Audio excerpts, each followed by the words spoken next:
کسی شخص کو تکلیف میں دیکھ کر اگر آپ کا دل پسیجتا نہیں ہے، دل میں نرمی اگر پیدا نہیں ہوتی ہے، تو پھر جان لیجئے میں ایک بہت سخت بات کہنے لگا ہوں۔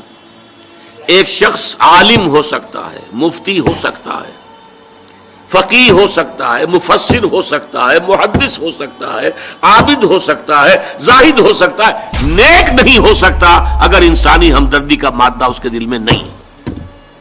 تم ہرگز نیکی کے مقام کو نہیں پہنچ سکتے جب تک خرچ نہ کرو اس میں سے جو تمہیں محبوب ہے۔ اگر آپ کا مال ایسا ہے جو دل سے اتر گیا ہے، کپڑے بوسیدہ ہو گئے ہیں دے دیے غریب کو، جوتے ٹوٹ گئے دے دیے کسی کو، یہ نہیں ہے، یہ نیکی نہیں ہے۔ نیکی کیا ہے؟ مما تحبون، جو تمہیں پسند ہو وہ مال۔ اپنے محبوب مال کو جب تک خرچ نہیں کرو گے اللہ کی رضا مندی کے لیے، اللہ کی رضا جوئی کے لیے، اس وقت تک نیکی کا مقام حاصل نہیں کر سکتے۔ اس میں ترتیب بھی لازمی ہے۔ سب سے پہلا حقدار جو ہے آپ کے نیک سلوک کا وہ آپ کے قرابت دار ہیں۔ عام طور پر قرابت داروں میں، قریبی رشتہ داروں میں شکر رنجیاں ہوتی ہیں۔ اب فلاں جو ہے، فرض کیجئے کہ کوئی چھوٹا بھائی فوت ہو گیا یا بڑا بھائی فوت ہو گیا ہے، اور دوسرا بھائی جو ہے اچھا ہے، جو فوت شدہ بھائی ہے اس کے حالات اب خراب ہیں، بیوہ ہے، بچے ہیں، کوئی ذریعہ معاش نہیں ہے، اور یہ شخص جو ہے وہ صاحب ثروت ہے، صاحب دولت ہے، یہ اوروں کو تو خیرات دے گا، اپنے یتیم بھانجا اور بتیروں کو نہیں دے گا۔ کیوں؟ انہوں نے یہ کیا تھا، انہوں نے یہ کیا تھا، انہوں نے فلاں وقت یہ کہہ دیا تھا، وہ بھابھی نے فلاں وقت جو ہے میرے ساتھ یہ معاملہ کیا تھا۔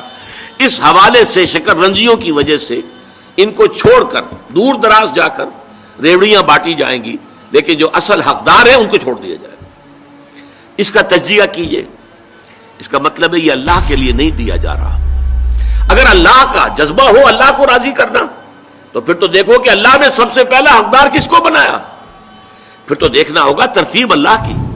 اللہ کی ترتیب میں تو آت المال علی حبہ ذوی القربى، ذوی القربى سب سے پہلے ہے، اس کے بعد یتامى ہے، مساکین ہے، وابن السبیل ہے، والسائلین ہے، وفی الرقاب ہے، لیکن اولین جو ہے ذوی القربى ہے۔ حدیث آتی ہے کہ حضور نے فرمایا جس نے اگر کسی سے محبت کی تو اللہ کے لیے محبت کی، کہ اللہ کو پسند ہے کہ اس سے محبت کی جائے، اور کسی سے بغض اور عداوت رکھی تو وہ بھی اس لیے کہ اللہ کو پسند ہے کہ اس سے بغض رکھا جائے، اور اگر کسی کو کچھ دیا تو اس لیے کہ اللہ کو اس کا دینا پسند ہے، اور کسی سے کچھ روکا تو اس لیے روکا کہ اللہ کو اس کا روکنا پسند ہے۔